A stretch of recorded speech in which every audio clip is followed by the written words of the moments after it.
According to the Gospels attributed to Matthew and Luke, Jesus' mother was a virgin when Jesus was conceived. Some branches of Christianity even go as far as to say that she was a virgin for the rest of her life. It's said that Jesus being born of a virgin was prophesied in the Bible. But was it? Though both Matthew chapter 1 and Luke chapter 1 say that Mary was a virgin, only Matthew supports this with a quote from a Hebrew scripture.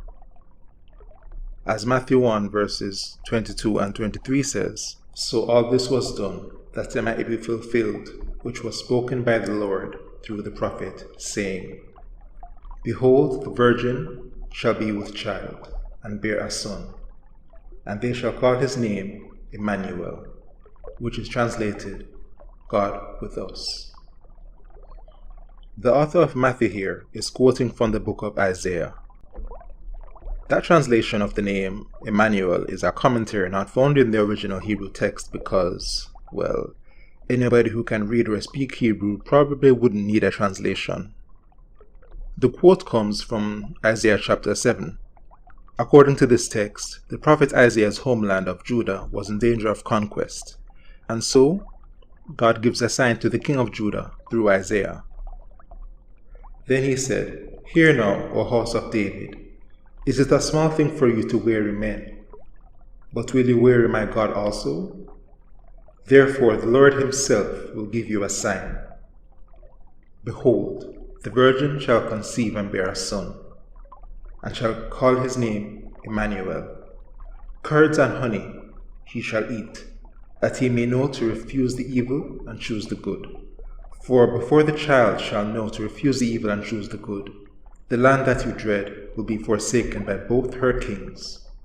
The Lord will bring the king of Assyria upon you, and your people, and your father's house, days that have not come since the days of Ephraim departed from Judah." Isaiah chapter 7, verses 13 to 17. If you are looking at the screen, you may have noticed that the words referring to this Emmanuel child were capitalized. The New King James Version translators apparently agree that the virgin-born child is Jesus, and so is worthy of that honor. Let's discuss that interpretation though. First of all, it seems clear from context that Isaiah is not talking about anybody so far in the future, but a boy who would be around when Assyria would attack Judah. In fact, the only other time Emmanuel pops up in the entire Hebrew Bible is the very next chapter. The context again is Assyria conquering Judah, but then being overthrown by God because of the promise that God is with his people. Let's take a look at the actual word, virgin. Depending on your version of the Bible, you might see a footnote corresponding to the word in Isaiah, saying that it may also be translated as young woman. So which is it? Virgin or young woman? Well, if you look at the New Testament, there is no doubt that the word is supposed to mean virgin, but the Isaiah passage, I assert that it's not. The Hebrew word that is translated virgin is alma, which refers to a young woman of marriageable age, including one who was recently married, but not necessarily a virgin. If the author wanted to be clear that this was a virgin, he would have used another word, betula. So why did the author of Matthew choose to translate it as virgin? Well, it seems the author is concerned with showing that Jesus fulfills the Hebrew Bible. He points to numerous places in the Hebrew Bible that Jesus is supposed to have fulfilled. In fact, he seems to do so far more often than the other Gospels, and plays fast and loose with context. And sometimes, I think he goes a bit too far. For example, he has Jesus riding both a mother donkey and her foal in Matthew 21. Mark, the earlier Gospel written, only has him riding a young donkey, and so do Luke and John. Why does the author of Matthew make this strange decision to have Jesus ride two donkeys at once?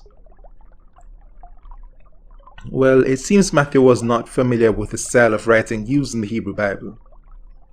This scene is supposed to be a reference to Zechariah 9 verse 9, which says, "Behold, your king is coming to you. He is just and having salvation, lowly, and riding on a donkey, a colt, the foal of a donkey. Riding on a donkey and on a colt? No, not really. Couplets like these are scattered in the Hebrew Bible. For example, Genesis 1 verse 27 says that God made man, or Adam, in his image. Then goes on to say that he made humanity, male and female. Proverbs 6 verse 16 says that there are 6 things God hates. Then immediately after that says that there are 7. These are paired lines in which the second elaborates on the first. The author of Matthew doesn't seem to have grasped this concept, and so, to fulfill his misunderstanding of the text he is quoting from, he constructs an image of Jesus riding a mother donkey and her baby at the same time. What's more, the author of Matthew translates Emmanuel as God with us. But you may notice that even in the New King James Version, which believes that the Emmanuel child of Isaiah 7:14 is Jesus, translates Emmanuel as God is with us in chapter 8 verse 10. This is a subtle difference in translation, but with a world of difference in meaning. One says that the one who bears the name is the God who is with us. The other just says that the God being spoken about is with us. The thing is that in present tense phrases, Hebrew does not use a verb to be. The Greek language, though, does. But to omit this verb in Greek, I think the author goes against Hebrew naming conventions and the Hebrew language itself. Daniel does not mean God my judge, but God is my judge. So I think God with us is actually a mistranslation. Again, subtle, but a mistranslation nonetheless. So basically, to summarize my position, the author of Matthew is concerned with presenting the story of Jesus as fulfillment of the Hebrew Bible.